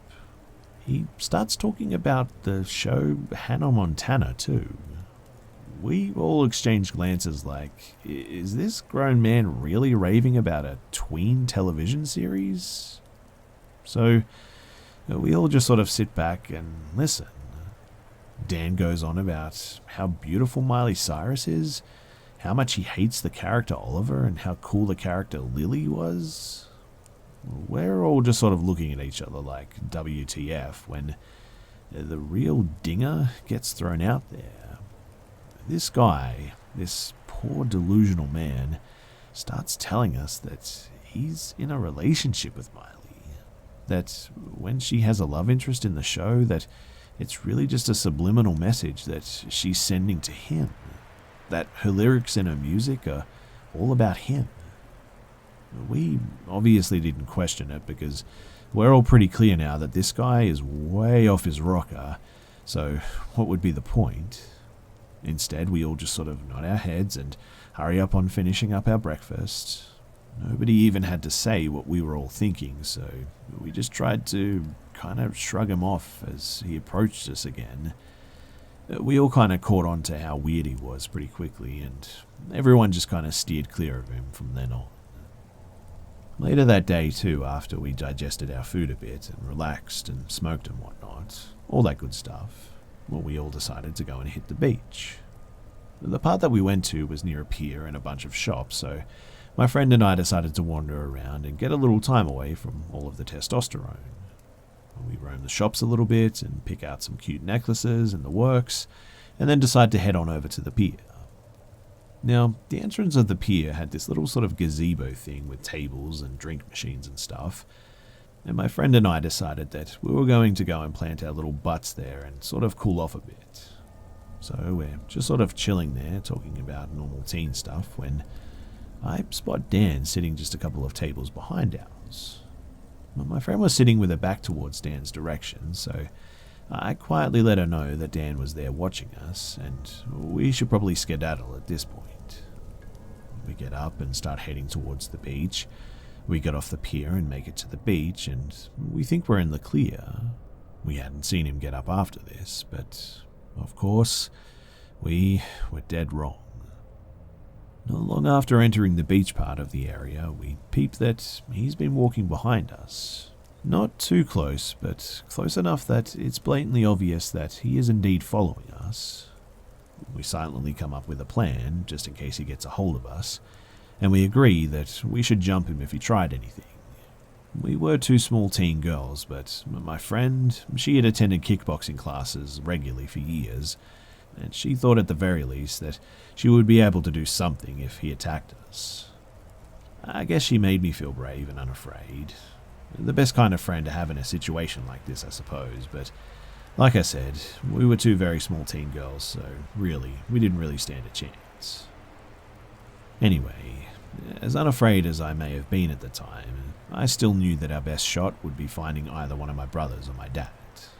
Fortunately for us, we saw my brother and his girlfriend relaxing on the beach not too far ahead, so we hurried on up to them and Dan veered off somewhere else.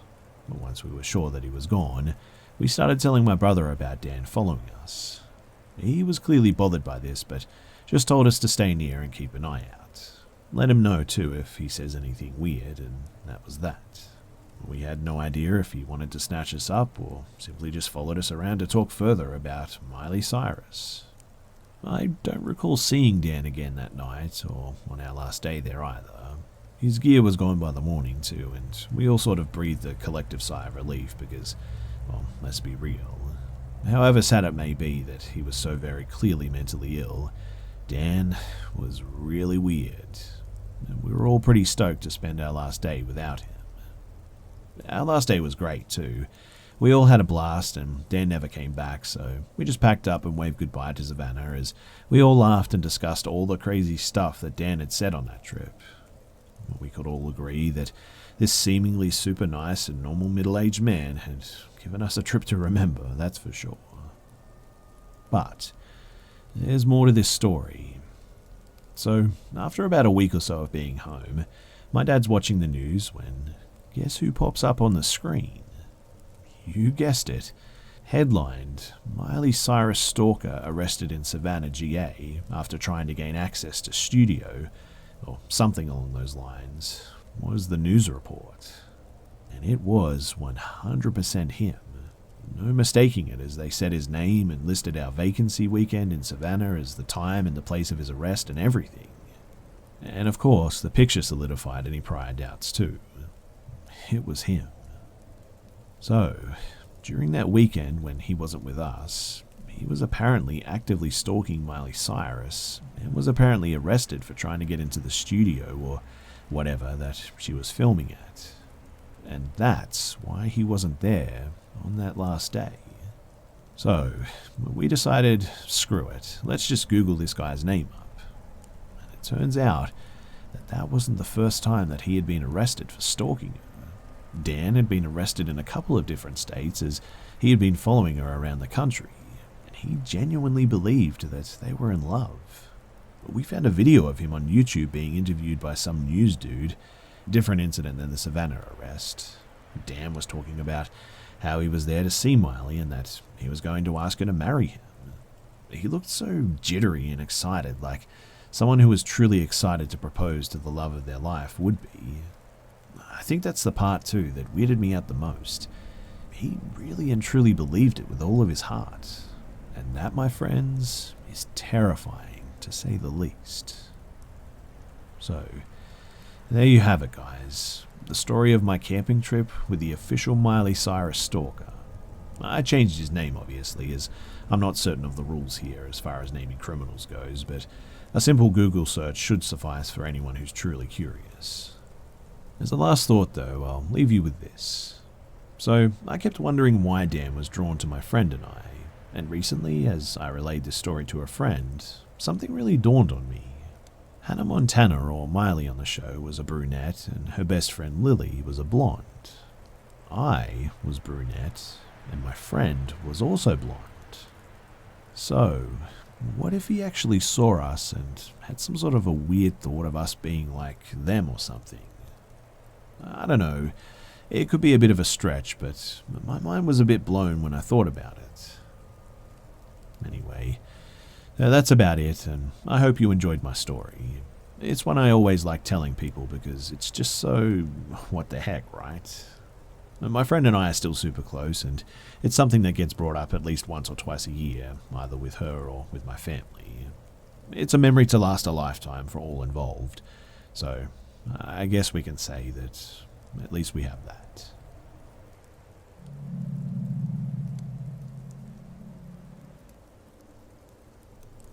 So, I'm right now sitting on my front porch smoking a cigarette.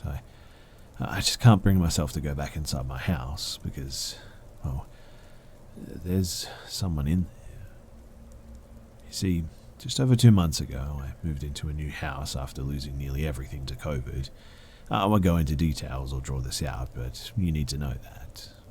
Just typing this out makes my eyes well up and every hair on my body stand straight up. But I saw a human-shaped shadow in my walk-in closet. Am I going crazy? maybe, but I don't know that I'm not at the same time. Okay, this is what happened. So, I'm lying in bed just browsing Reddit, and from the corner of my eye, I catch movement coming from my closet.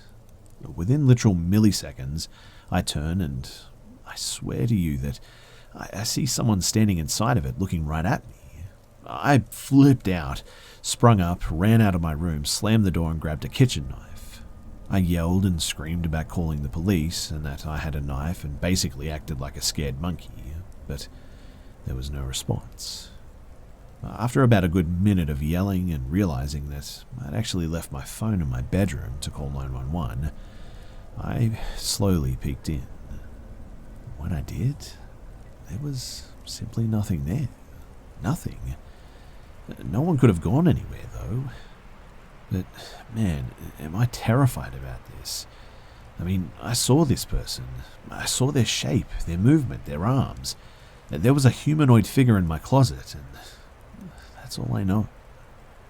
I don't know what to do from here, but I guess I just needed to share this to get it off my chest.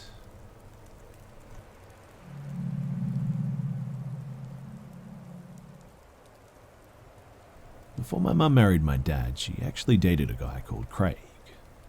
At first, he was actually a really sweet guy, but he slowly became abusive. My mum tried to leave multiple times, but Craig always threatened her. After one violent argument, my mum waited and fled in the middle of the night. Years passed and she got married and had me. My dad's work included a lot of travelling, so it was mostly my mum and I alone in our big acreage home. My mum was in the kitchen making lasagna while I was sitting on my high chair one day.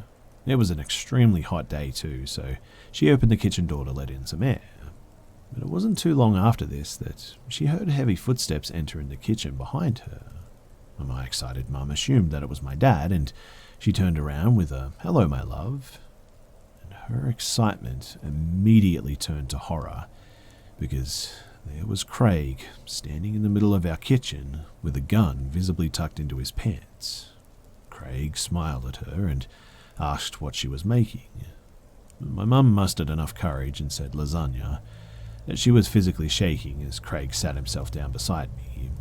He sort of playfully pinched my cheek and I laughed at him. My mum was holding back tears as she finally asked what he was doing in the house. Craig said that he just wanted to visit my mum and he would leave when he was done eating. When the lasagna was ready, she served it to him. My mum took me and sat across from Craig so she could keep an eye on him. Craig said that he still had her things at his house and she was welcome to get them. My mum said that she didn't need any of it and that he could throw it out. Craig started to get agitated at this and said that she threw him away like garbage too. Craig said that she was acting tough, but he knew deep down inside that she was still the stupid girl that he had dated. Craig claimed that my mum needed him in her life and that she couldn't function if he wasn't there to help her. He said that he needed to be there to raise me because my dad was, well, some nasty words, who would never be able to protect my mum and I. Craig said that if he was crazy, that he could have easily kidnapped us or done things to my mum because my dad was weak and he wouldn't be able to protect what was his. At this, my mum started to cry and told Craig to leave the house. Craig said that it wasn't her house and that he had the right to be there. My mum said that if he didn't leave, that she would call the police, which really made him angry. Craig threatened then that if the cops got involved, that he would hire men to cut her up into pieces and film it. My mum started to cry even louder, and an agitated Craig threw his plate and yelled at her to stop crying and that he loved her. I got scared and started to cry too, which caused Craig to stand up and approach my mum. She jumped out of a chair with me cradled in her arms. She begged for Craig to spare my life.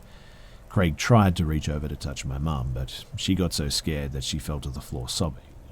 The phone began to ring and Craig became so overwhelmed that apparently he just ran out of the house. The cops and his family found him about to shoot himself in his head, and his adult son had to convince him not to do it. My mum was so traumatized that she didn't want to deal with any of it, so she got a restraining order against him, and eventually her and my dad moved across the country. I was curious though, and I searched this guy up, and was shocked to see that he was dating a college-age girl who looked just like the woman he couldn't have.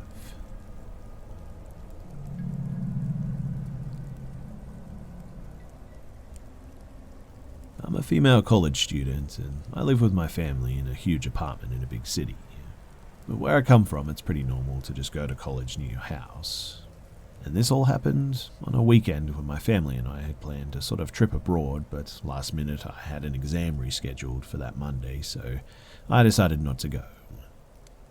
So it's Thursday, and my parents and siblings are leaving for the airport, and a guy that they usually hire is taking them to the airport. My mum tells me that my maid is staying with me for the weekend and that I should call her if I need anything. I say goodbye and I go back to studying. So it's now Thursday at around 9 p.m. and I'm studying in the living room with my boyfriend. And my maid tells me that it's getting late and that she's going to bed, so I tell her that I'm going to go to bed soon too. An hour later, my boyfriend leaves and it's now around maybe just after 10:30 and I'm getting ready for bed. I grab my dog, small Yorkie, and take her to my room to sleep with me. It's about 11 now, and I'm in bed looking at my notes when my dog starts growling at the door. I tell her to be quiet because Yorkers are nervous and bark all the time, let me tell you. Well, at least mine does anyway. So, after she's silent, I get this sort of adrenaline rush and stay very still, and I then hear footsteps in the corridor. The floor is made of wood, so when I hear a specific creak, as sounds of wood bending, I know the steps are getting near my room.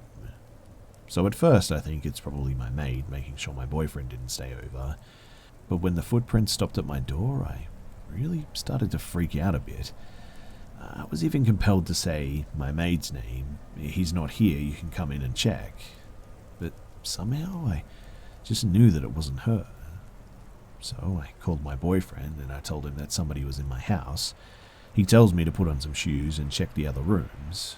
I really don't want to, but I'm also not going to sleep until I'm sure that there's nobody here, so I eventually find enough courage and I put my shoes on and start walking over slowly towards my sister's room and checking with my phone light, but I see that it's empty. I check the bathroom and that's empty too. My parents' room, empty. By this time I'm getting a bit more relaxed because I think I must have imagined it. Then I go to my parents' bathroom and it's also empty. So I walk to their house closet and I scan the room with my phone light when I shed light on a human figure, and it was obviously not my maid, but I say her name and this tall muscular body answers, "No, it's the driver that took my parents to the airport." I freeze and try to act cool, but he invents some petty excuse like I was checking the windows were closed. I tell him that it's late and he eventually leaves the house, and then I called my parents to verify his excuse. He was obviously lying, but he had the audacity to ask me via WhatsApp if I want him to drive me to college tomorrow. I never did see him again after this, but I often wonder, what was he doing, just standing outside my door like that?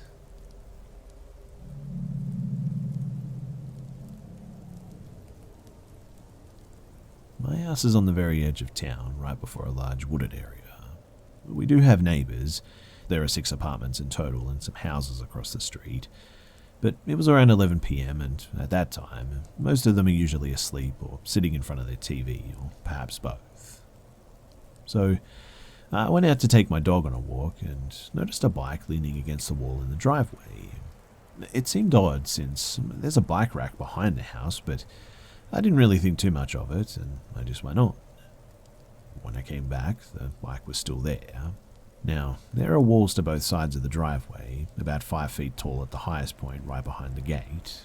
So I looked up the wall to my left, right into the cold, dead stare of a woman crouching on the wall. It nearly scared me half to death, but I just kind of stared back for a second. I had never seen this woman before, but she didn't move whatsoever. My dog also seemed rather confused and sort of scared, but I kept walking to the door, never taking my eyes off of her. Once we were past her, she jumped off the wall and started following us. At that point, my dog, a pretty big Doberman mix, began barking and growling, and that, luckily, seemed to stop her from coming any closer.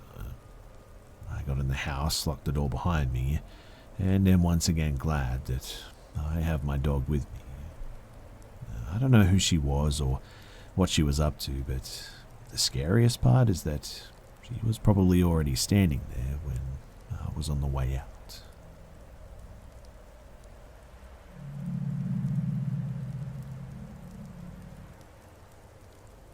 This happened in, I believe, July or August of 2017. My husband, our 3 daughters and I, we were at the beach having a get-together with some of my extended family who lived in that area. It was a really nice time too, and good to connect with everyone. But after a couple of hours, my second oldest, aged 13 at the time, came up to me and asked if I could take her home. I could tell by her expression and tone that she was pretty tired. She and I are both introverts, and I'm sure that she was less than thrilled to be spending a nice summer night with her cousins that are all a good deal older than her. I wasn't feeling too great myself, so I found my husband and let him know that I was going to take her home and to let our other girls know too. She and I got in the car. We had brought 2 since my husband came to the beach on his own after golfing, and made the short 5-minute drive back to our house. It was only once we'd parked, gotten up onto the porch and jiggled the door handle when we realized that it was locked and we didn't have the key. My husband had the main one, and the absence of our fake rock in the garden told me that my oldest daughter had once again used the spare to get inside and had left it in the house. This was all very inconvenient, but nothing had happened before, so I told my daughter to go around back and try to climb in through the huge window above the kitchen sink. While she was making her way around the house, I tried calling my husband just in case she couldn't get in, but he didn't pick up the phone. Once again, that's not too out of the ordinary since the reception at the beach is terrible, and he was probably busy anyway. I was in the middle of trying to call my oldest daughter when I looked through the window next to the front door, which allows you to see through to the kitchen in the back, and saw my daughter standing in the kitchen doorway. It was dark, thanks to the screen, so I could only just make out her silhouette, but it was definitely her. I mean, I know my daughter. She's quite short like me and has a very petite figure like my mum. I could recognize her from miles off. "Great job," I remember calling out. "Come unlock the door now." She didn't move. By the way that she was standing, I could tell that she was staring right at me, but she didn't move a muscle. At first, I thought that maybe she was on her phone or something, but I could clearly see her arms on either side of her. She was standing in quite an odd position as well. Her feet were a good distance apart, and her arms were sort of slightly raised from her sides. I didn't feel uneasy yet, but I was just really confused as her and I continued to stare at one another for several more seconds. "Lily?" I remember saying again. No more than 5 seconds after her name left my mouth, my daughter came jogging out from the side of the house and up the steps telling me that she couldn't get inside because there was a screen on the kitchen window and she couldn't pry it off. I stared at my daughter, my real daughter, for multiple seconds with what must have been a very terrified expression because her face instantly fell and she asked me if everything was okay. I couldn't answer, and I remember feeling my whole body start to shake as I slowly looked back at the window and into the house. Maybe I had imagined it? But no. This person or thing in my house was now in the living room, still standing in that weird position and staring right at me, but now at least 10 feet closer. Fear and adrenaline shot through my veins in a way only a mother can know, and I practically yanked my daughter from these steps as we ran to the neighbor's house to get a spare key.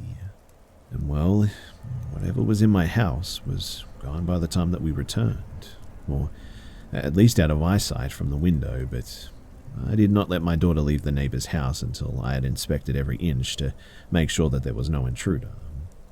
When I had more or less calmed down too and was positive that nobody was inside, the whole thing started to just seem more and more ridiculous as it played out in my head.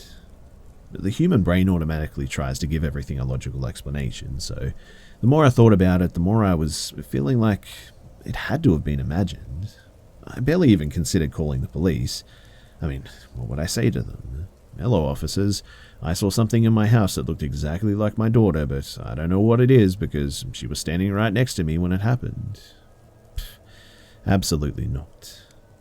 I eventually chalked it up to just me being exhausted or whatever, because honestly, what else could it have been? And I mean, the last thing I wanted to worry about was some random thing in my house acting like the girl from The Ring. I didn't tell my daughter about my experience. I just sort of apologized for losing it a bit and told her that I thought I saw a wasp's nest. A terrible lie, truly, but she was either too tired or just didn't care enough to question it, and her and I went straight to the TV room to watch her favorite show, Criminal Minds. Now, this was not exactly my first choice of programs after whatever had just happened, but if it meant getting to keep an eye on my daughter for the night, I was more than happy to oblige. I know that I said that I chalked it up to my imagination, but I don't know, I still couldn't just shake that feeling that my girl was in danger. It tormented me in a way for the rest of the night too, and I must have checked up on her at least 5 times before she was sleeping. And now, over 3 years later, I still think about it frequently, and it seems less and less like a terrifying daydream. I am almost positive that there was something in my house that night. Anyway, let me know your thoughts on what you think this all is. Am I just being dramatic? Nothing has happened since, and I never told my husband or anyone else, but it still worries me to this day.